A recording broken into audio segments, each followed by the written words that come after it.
자, 시간이 조금 지났지만 기억을 한번 되살려 보십시오. 8장의 기억을 한번 되살려 보십시오.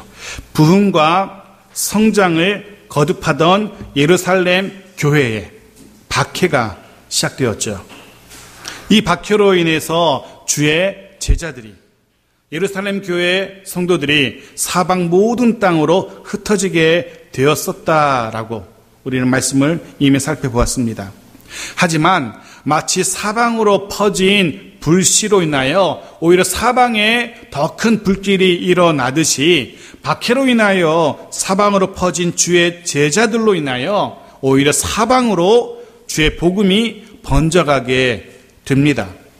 박해로 인하여 오히려 복음이 예루살렘을 넘어서서 유대와 사마리아로 번지게 된 겁니다. 결과적으로 우리가 살펴본 것처럼 이방의 땅 안디옥까지 복음이 번지게 되었고, 그 땅 안디옥에 최초의 이방인의 교회가 세워지게 되는 모습을 우리가 이미 보았습니다. 그 모든 것들의 출발점이 박해에 있었어요.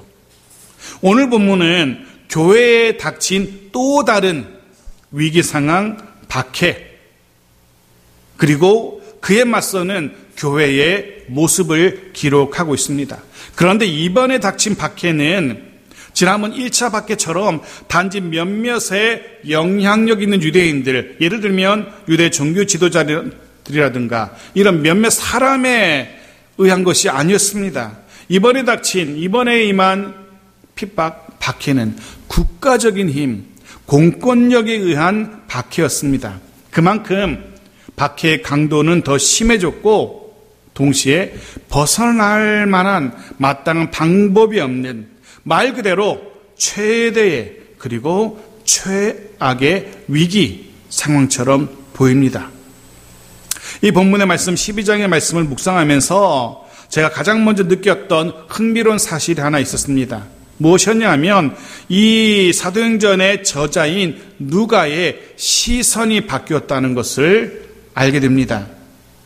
원래 누가는 예루살렘을 주목했었습니다. 그런데 시선이 조금 바뀌면서 그 예루살렘을 벗어나게 되었고, 누가의 시선은 점점 유대로, 사마리아로, 안디옥으로 그렇게 누가의 시선이 이렇게 벗어나는 것을, 확대되는 것을 우리가 이미 보았어요.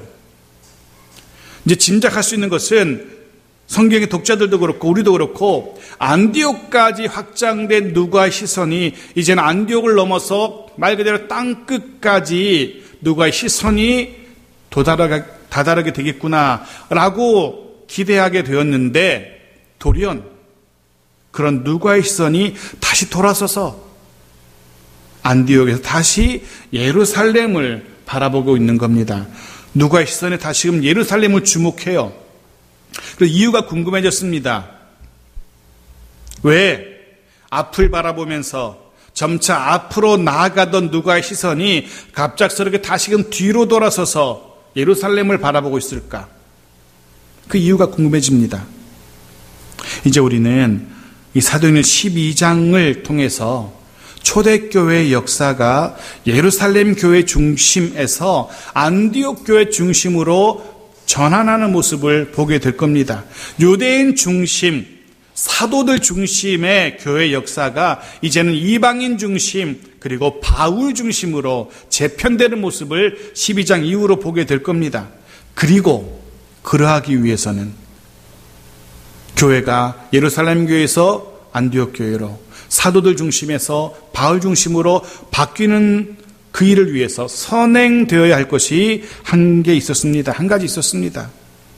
어떤 의미에서는 자신의 역할을 다한 예루살렘 교회의 퇴장, 어떤 의미에서 자신의 사명을 다한 사도들의 퇴장을 정리할 필요가, 기록할 필요가 있었던 겁니다. 그렇습니다.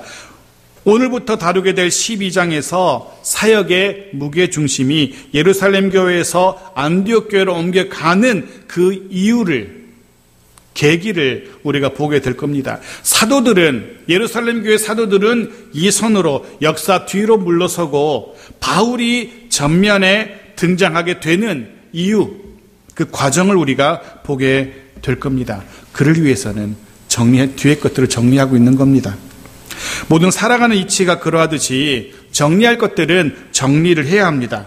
그래야지 더 가벼운 모습으로 더 가볍게 앞을 향해서 달려갈 수 있기 때문에 그렇습니다. 그런 의미에서 예루살렘 교회의 두 번째로 닥친 이 엄청난 박해는, 그리고 그로 인한 교회와 예루살렘 교회와 사도들의 퇴장, 물러섬, 이것은 단순한 물러섬, 단순한 퇴장이 아니었던 겁니다. 또 다른 출발을 위한, 더 높은 도약을 위한 준비라고 할 수 있는 겁니다. 마치 지난 우리들의 6개월의 시간이, 혹은 지난 우리들의 1년의 지난 시간들이 그냥 의미 없이 흘러가 버린 그런 시간이 아니라 이후 또 다른 6개월, 또 다른 1년을 위한 초석, 디딤돌인 것처럼 마찬가지입니다.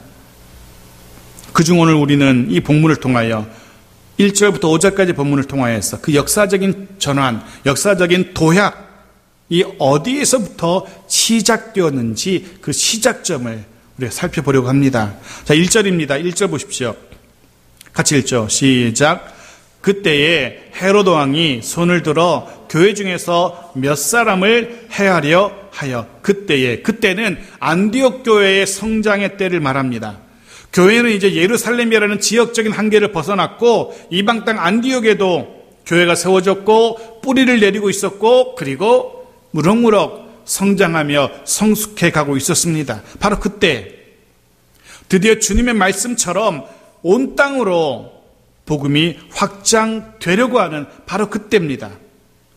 주님의 약속처럼 하나님이 말씀하신 하나님의 나라가 온 열방 가운데에 곧 임할 것처럼 보이는 장밋빛 꿈을 꾸게 되었던 바로 그때입니다. 안디옥 교회가 세워지고 그 교회가 잘 자라가는 걸 보면서 드디어 하나님의 나라가 이 땅에 도래하겠구나, 그런 꿈을 꾸게 되는 바로 그때. 그런데 바로 그때에 사탄은 교회가 그렇게 잘 되는 꼴을, 그렇게 확장되는 꼴을, 하나님의 나라가 온 땅으로 퍼져나가는 그 모습을 그냥 두고만 보지 않았습니다. 세상의 권력을 동원해서 교회를 흔들기 시작합니다. 그것도 사도들이 중심이 된 교회의 시작, 교회의 중심이라고 할 수 있었던 예루살렘 교회를 흔들기 시작하는 겁니다. 사단은 아마 그렇게 생각했을 겁니다.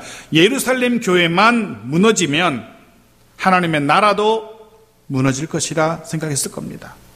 사도들만, 주님이 양육하고 세우신 그 사도들만 사라진다면 하나님의 나라 운동도 더 이상은 진행될 수 없을 것이라 라고 사단은 생각했을 겁니다.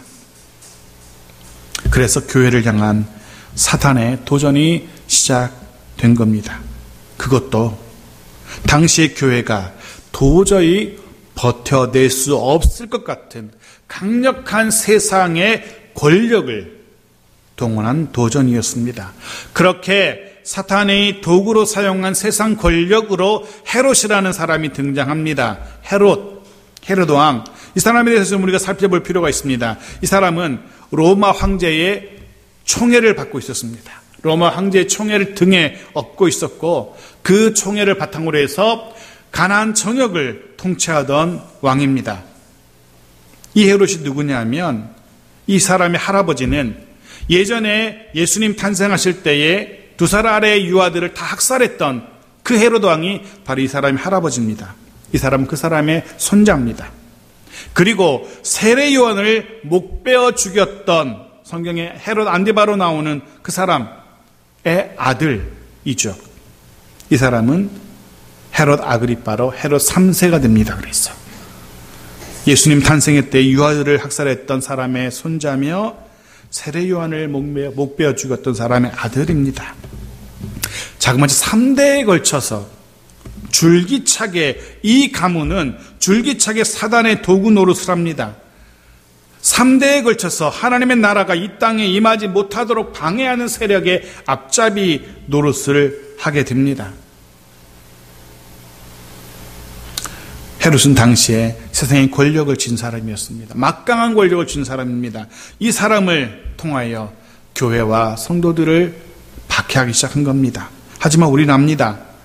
교회와 하나님의 백성들을 무너뜨리려는 그 어떤 사단의 시도도 결국 허사로 돌아갈 수밖에 없다는 사실을 우리는 너무나 잘 알고 있습니다. 이 시대도 마찬가지입니다.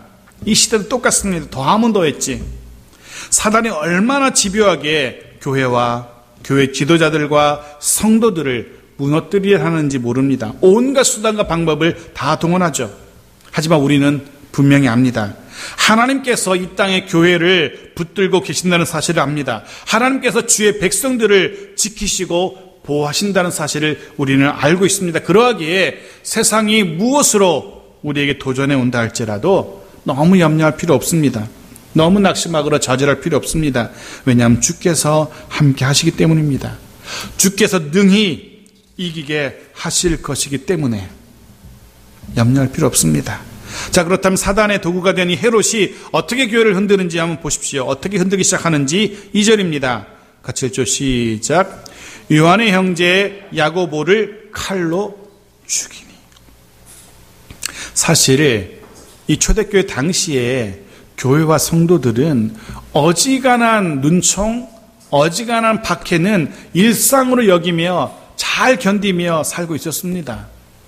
어쩔 수 없이 같이 살아가는, 어울려 살아가는 유대인들, 그들의 비난과 조롱과 핍박과 박해는 하루 이틀의 문제가 아니었으니까요. 그런데 이번에는 달랐습니다. 주의 백성들이 버텨낼 수 있는 그런 단순한 핍박, 협박, 조롱이 아니었던 겁니다. 이웃의 유대인들의 핍박과는 비교도 되지 않는 강력한 세상의 핍박, 도전이었던 겁니다. 무엇입니까? 세베대의 아들, 요한의 형제, 사도 야고보를 잡아서 처형, 칼로 죽인 겁니다. 여기 사용된 죽이다라는 이 표현은 목 베어 죽이, 칼로 목을 베어 죽이는 것을 표현합니다. 야고보 사도를 잡아다가 목 베어 처형한 겁니다. 드디어 12사도 중에 첫 번째 순교자가 탄생합니다. 물론 이후로 사도 요한을 제외하고는 나머지 모든 사도들이 다 순교의 피를 흘리게 되죠. 야고보가 제일 먼저 순교의 제물이 됩니다. 그런데 여기서 먼저 생각해 볼 게 있습니다. 첫 번째 두 가지를 생각할 수 있는데, 헤롯이 왜 이렇게까지 하면서, 그것도 대중 앞에서 보란듯이 사도를 목 베어 죽여야만 했을까? 그냥 잡아다 옥에 가두거나 벌금을, 과태료를 부과하거나 그렇게 해서도 교회를 흔들 수 있었을 텐데, 가택연금을 한다든가 뭐 이렇게 할 수도 있었을 텐데 왜 이렇게까지 사람을 죽이기까지 해야 했을까라는 생각. 이유는 간단합니다. 당시 자신이 통치하던 지역의 대다수를 차지하던 유대인들에게 환심을 사기 위함이었습니다. 말씀드린 것처럼 헤롯은 로마로부터 그의 능력을 인정받고 있었습니다. 거기다가 자신이 통치하고 있었던 그 유대 지역의 백성들까지 자신을 인정한다면 자신과 자신의 가문의 위치는 굳건할 것이라 라고 여겼던 겁니다. 물론 이런 헤롯의 뒤에는 사단이, 교회를 무너뜨리기 위해 원했던 사단이 자리 잡고 있었다는 사실도 우리는 기억해야 됩니다. 첫 번째는 그것. 두 번째는 더 궁금했던 것은 그 12사도 중에 왜 굳이 야고보였을까 하는 겁니다. 왜 당시 예루살렘 교회의 그 많은 사도들 중에 야고보를 찍어서 죽였을까? 여러분이 만일에 헤롯이라면, 만일 여러분이 사단이라면 12사도 중에 가장 먼저 누구를 잡아다가 죽이겠습니까? 베드로겠죠. 저라면 그렇게 했을 겁니다. 왜냐하면 당시 교회의 수장은 베드로였고, 베드로는 말 그대로 예루살렘 교회의 상징적인 인물입니다. 이 사람만 쓰러지면 나머지 사도들도 와르르 무너질 것이고 교회도 무너질 것이라 라고 생각되는데, 왜 야고보였을까? 근데 사실 정확한 이유는 모릅니다. 하지만 짐작되는 바가 있죠. 마태복음 20장 잠깐 읽겠습니다. 마태복음 20장 20절부터 23절 같이 읽겠습니다. 시작. 그때 세베대 아들의 어머니가 그 아들들을 데리고 예수께 와서 절하며 무엇을 구하니 예수께서 이르시되 무엇을 원하느냐 이르되 나의 이 두 아들을 주의 나라에서 하나는 주의 우편에 하나는 주의 좌편에 앉게 명하소서. 예수께서 대답하여 이르시되 너희는 너희가 구하는 것을 알지 못하는도다. 내가 마시려는 잔을 너희가 마실 수 있느냐? 그들이 말하되 할 수 있나이다. 이르시되 너희가 과연 내 잔을 마시려니와 내 좌우편에 앉는 것은 내가 주는 것이 아니라 내 아버지께서 누구를 위하여 예비하셨든지 그들이 얻을 것이니라. 세베대의 어머니가 두 아들을 위하여, 야고보와 요한 두 아들을 위하여 예수님께 청탁을 하고 있죠. 흔히 말하는 최초의 치맛바람입니다. 제일 먼저 이제 자리를 청탁하는 여인이 되었어요. 그런데 주님이 어떻게 대답하십니까? 내가 마시려는 잔을 너희가 마실 수 있느냐라고 되묻습니다. 그때 이 어머니와 두 아들도 엉겹결에 대답하라죠. 뭐라고 대답합니까? 네, 그럼요. 얼마든지 마실 수 있습니다. 라고. 하지만 우리는 압니다. 주님이 마시려던 잔은 권세의 잔이 아니었습니다. 주님이 마시려던 잔은 높아짐의 잔이 아니었습니다. 오히려 주님이 마시려던 잔은 죽음의 잔이었고 낮아짐의 잔이었습니다.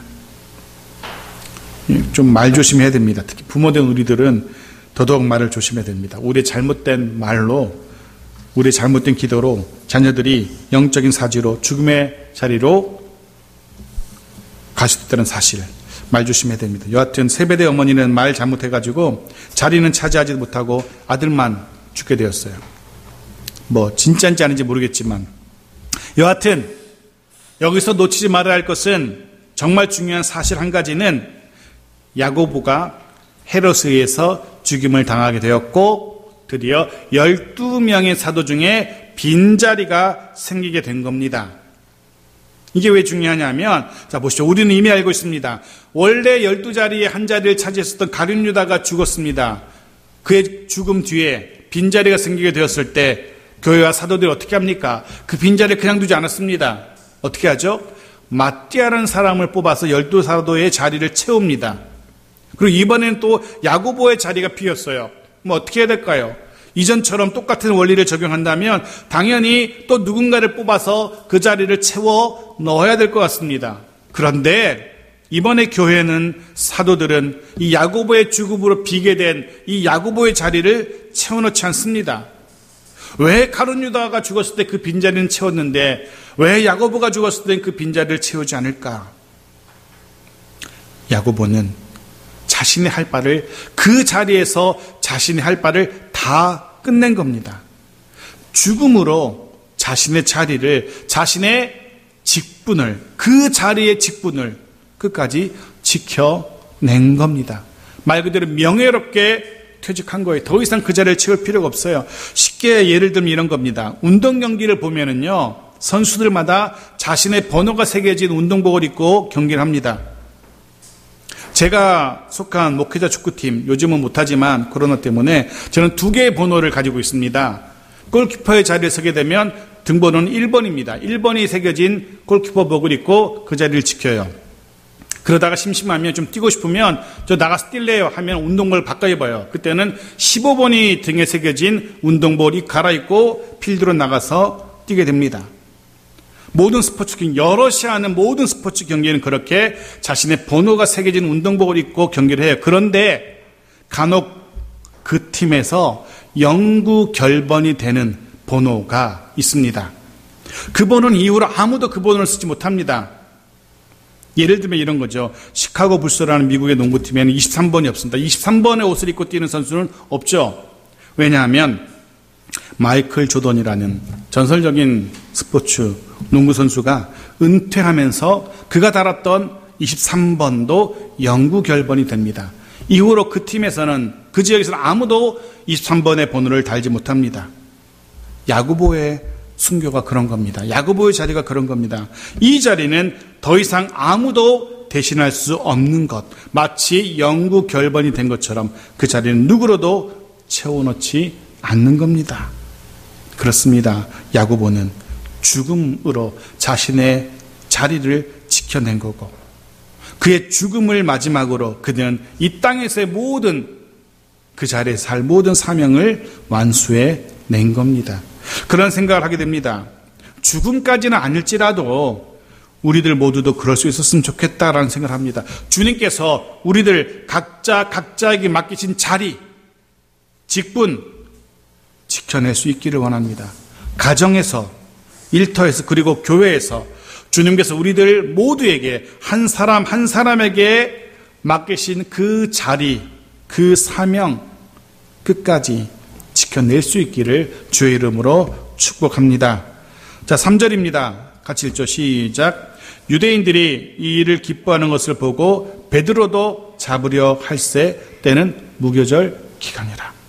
야고보를 죽인 헤롯이 유대인들의 반응을 보니까 유대인들이 너무너무 좋아해. 헤롯이 너무 통치를 잘했다고 막 인기가 막 올라가요. 그것 보고 어떻게 합니까? 야, 야고보를 죽였는데 이 정도라면 베드로를 죽이면 내 인기는 하늘 끝까지 치솟겠구나. 이제 예루살렘 교회 상징적인 인물인 베드로까지 잡아들입니다. 베드로까지 죽이려 하는 겁니다. 사실 오늘 본문에도 나오지만 야고보도 마찬가지지만 베드로가 무슨 죽을 만한 죄를 지은 게 없습니다. 본문 3절 보십시오. 왜 베드로를 잡고 있습니까? 베드로를 잡아서 옥에 가둬 죽이라는 이유가 무엇입니까? 유대인들이 이 일을 기뻐하는 것을 보고, 유대인들이 좋아한다는 것, 그거 외에는 아무 이유가 없습니다. 죽을 만한 죄를 지은 게 아니에요. 단지 유대인들이 좋아한다는 이유만으로 베드로를 잡아 죽이려고 하고 있어요. 아무 이유가 없고 아무 논리도 없어요. 근데 세상도 그런 것 같습니다. 세상도 그래요. 아무런 교회를 싫어하고 교인들, 기독교인을 싫어하는 이유, 논리 사실 없습니다. 그냥 교회가 싫고 그냥 그리스도인들이 싫은 겁니다. 사실 코로나19로 인해서 교회 입장에서 보면 조금 많이 억울한 점이 있습니다. 지난 6월달 23일에 우리 교단에 강도사 고시가 있었어요. 약 700여 명, 600여 명의 사람들이 모여서 강도사 고시를 양지 캠퍼스에서 치렀어요. 여러분 보셨는지 모르겠는데 그 강도사 고시를 본다고 온갖 언론들이 비난의 기사가 쏟아져 나왔습니다. 이런 시국에 700명에 가까운 사람들이 모여서 시험을 치다니 비난의 기사가 쏟아져 나왔고 수많은 교회를 향한 비난의 댓글들이 달리는 것을 보았어요. 이런 시국에 시험을 본다니. 생각해 보십시오. 그 이전에 수천 명이 모여서, 수만 명이 모여서 입사 시험을 보고 공무원 시험을 보고 했었어요. 근데 아무도, 단 한 사람도 이런 시국에 입사 시험 본다고, 공무원 시험 본다고 비난하는 기사 단 한 줄도 실리지 않습니다. 700명이, 자그마치 3,000명이 들어가는 곳에 또 기숙사 한 사람 한 사람 방 하나씩 잡아주고 그렇게 재우고 먹이고 시험을 보는 그 시험을 비난하면서 온 나라가 비난하는 기사를 보았어요. 억울하죠. 지난주 우리 교회 구청 직원들이 나와서 점검했잖아요. 방역 지침은 잘 지켰다라고 인정하면서도 말씀드린 것처럼 한 가지를 딱 지적하고 돌아갔는데 강대상에서도 마스크를 써야 된다라고 지적하고 갔어요. 좀 억울하더라고요. 그래서 월요일 단박에 제가 전화해서 따졌는데 TV를 틀어보면 장차관이나 시장 군수들, 보건당국 누구도 브리핑할 때 마스크 쓰지 않습니다. 다 맨님이 하죠. 근데 구청 직원은 어쩔 수 없다고, 지침이 그렇다고 자신이 나올 때마다 그 부분을 지적할 수밖에 없으니 목사님 좀 양해해 주십시오라고 이야기하길래 이렇게 비말 방지판을 세운 겁니다. 그것도 좀 억울하죠. 한 가지만 더 말씀드리면 더 염려스러운 건 조만간 조금 더 강력한 2단계의 거리두기 지침이 발표될 거라고 보도가 나오죠. 이미 광주 지역은 그렇게 하고 있고 인천 지역도 하고 있어요. 서울 지역도 아마 조만간 하게 될 것 같아요. 분위기 보니까. 문제는 그렇게 2단계가 실시되면 50명이 모이는 실내 집회와 100명 이상이 모이는 실외 집회는 다 금지가 돼요. 근데 그 대상에 교회를 포함시켜야 되느냐 마느냐. 지금은 주점이라든가 유흥시설이라든가 헬스클럽이라든가 이런 데만 대상이거든요.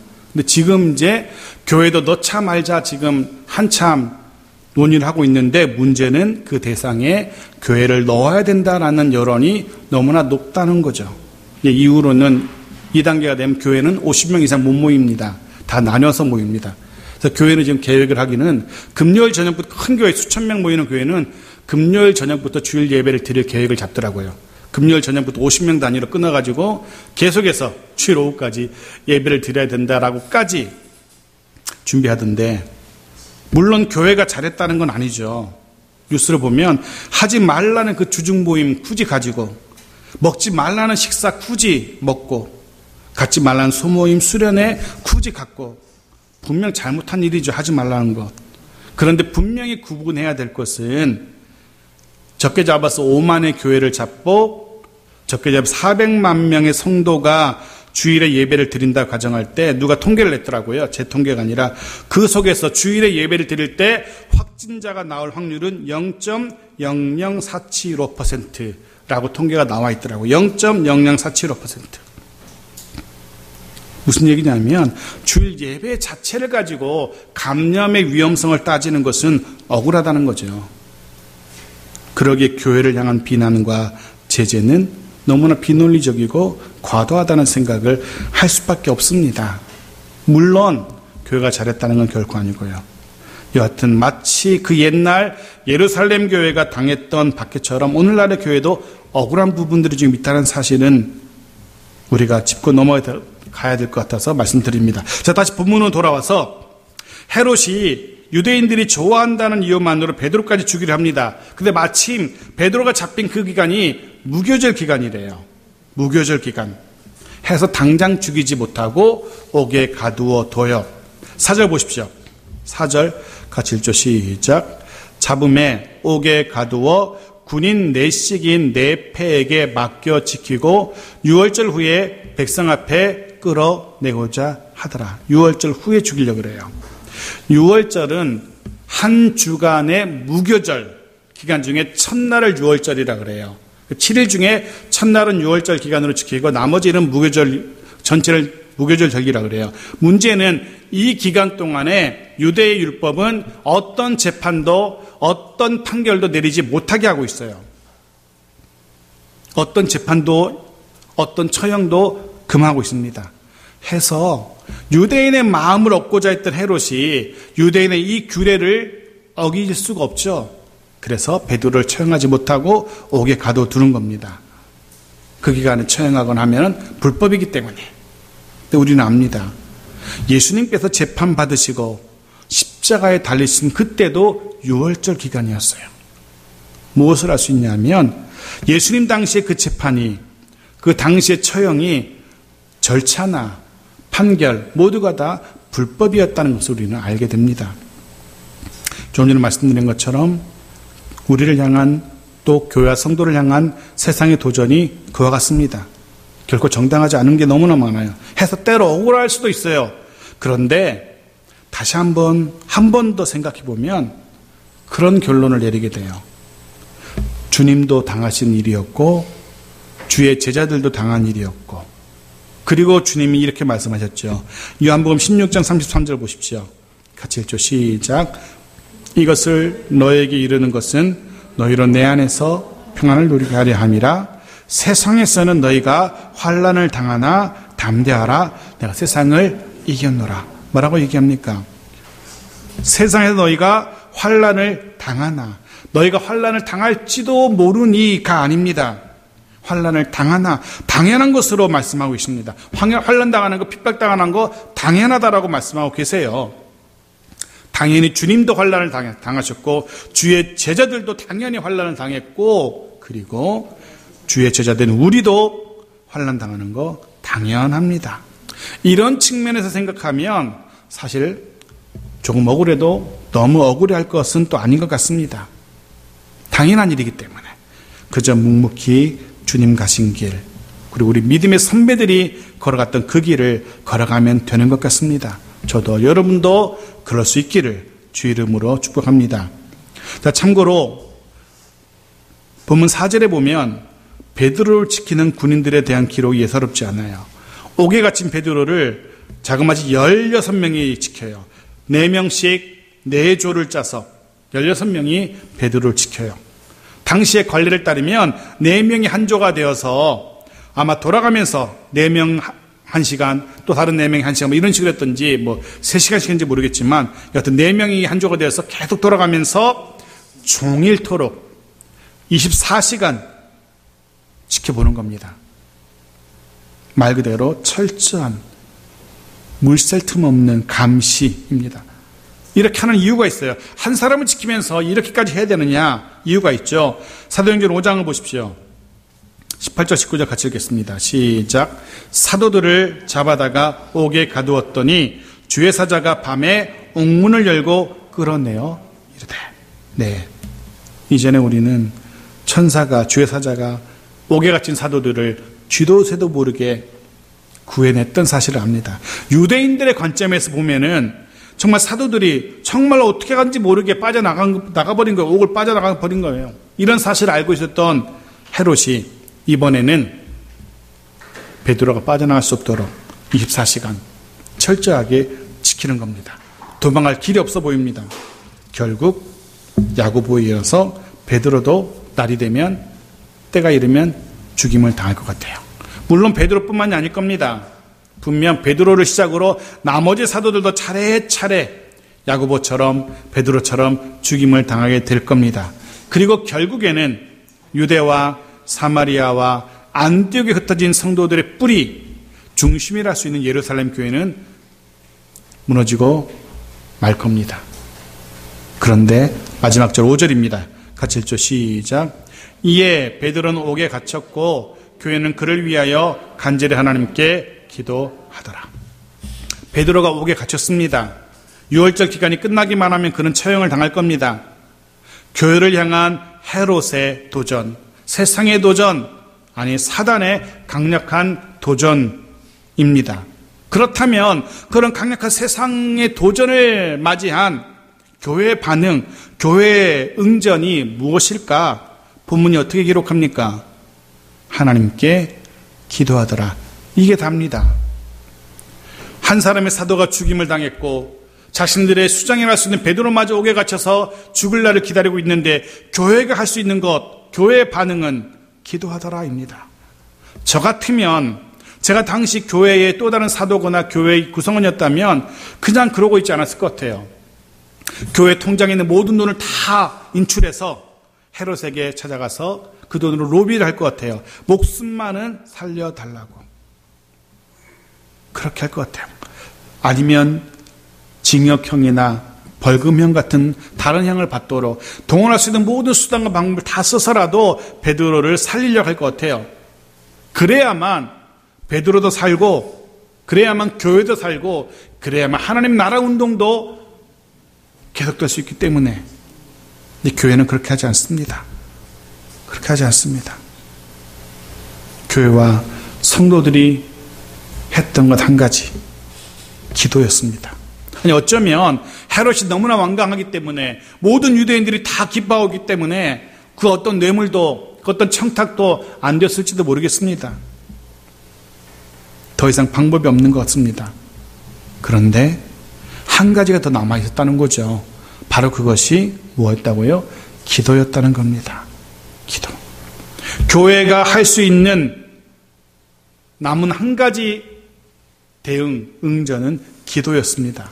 근데 사실 세상적으로 보면 참 함신해 보이는 그런 모습이죠.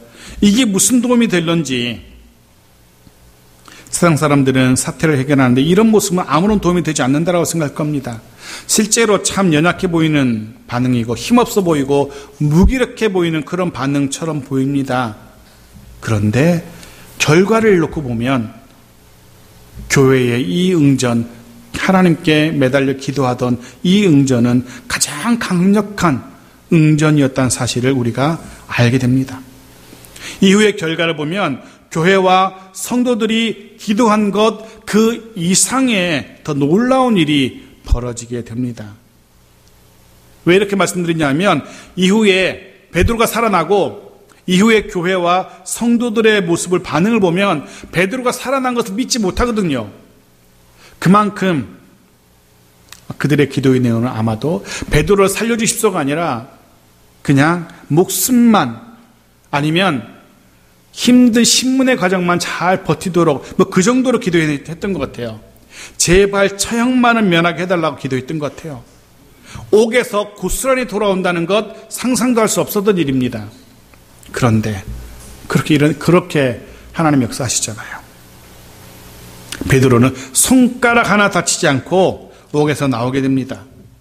말 그대로 기도한 것 이상으로 넘치는 하나님의 은혜를 교회와 성도들이 체험하게 됩니다. 상상도 못했던 하나님의 일하심을 그들이 경험하게 됩니다.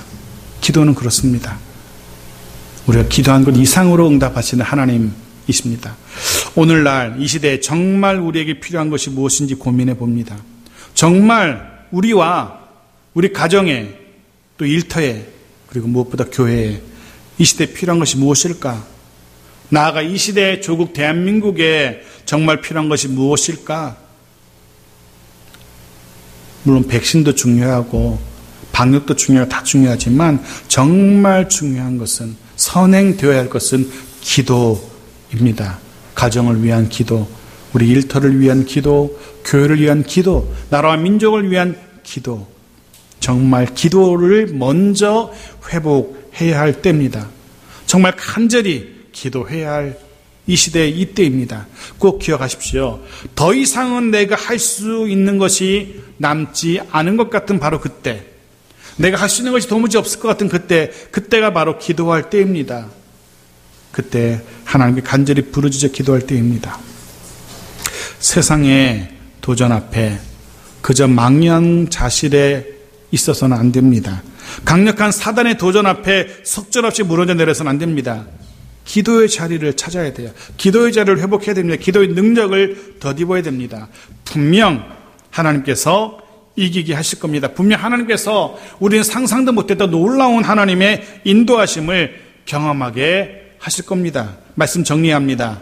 지난 상반기 6개월의 시간을 여러분 한번 곰곰이 돌아봐 보십시오. 그리고 지난 1년 동안의 교회의 모습들을 한번 생각해 보십시오. 오늘 우리는 감사하며 그 시간들을 돌아보며 감사하며 감사의 예배를 드리고 있습니다. 정말로 생각해 보면 지난 시간 모든 시간들이 하나님의 은혜였음을 깨닫게 됩니다. 정말 수없이 많은 유혹이 있었고 도전들이 있었습니다. 때로는 이제는 정말 방법이 없는 것 같다. 이제는 정말 끝인가 보다 라는 생각이 들 정도의 위기도 있었을 겁니다. 하지만 때마다 일마다 에베네셀의 하나님, 그 하나님 우리를 도우셨다는 사실을 우리는 돌아보면 깨닫게 되었습니다. 아니, 우리가 기도한 것 그 이상으로 도우신 하나님이심을 우리가 발견하게 됩니다. 더불어 이제 새로운 후반기 반년의 시작을 출발하는 지금입니다. 이제 또다시 7주년을 향한 발걸음을 내딛는 시간입니다. 지금 이 순간, 이 시간, 이제는 이후의 시간들을 생각해 보기를 원합니다. 분명 세상은 또다시 우리에게 도전해 올 겁니다. 끊임없이 우리에게 도전해 올 겁니다.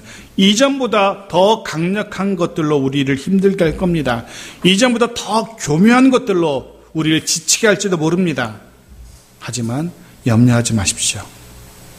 빌립보서 4장 6절 말씀 같이 읽고 오늘의 결론을 대신하려고 합니다. 함께 읽고 마치겠습니다. 같이 읽죠. 시작. 아무것도 염려하지 말고 다만 모든 일에 기도와 간구로 너희 구할 것을 감사함으로 하나님께 아뢰라. 아멘. 기도하겠습니다.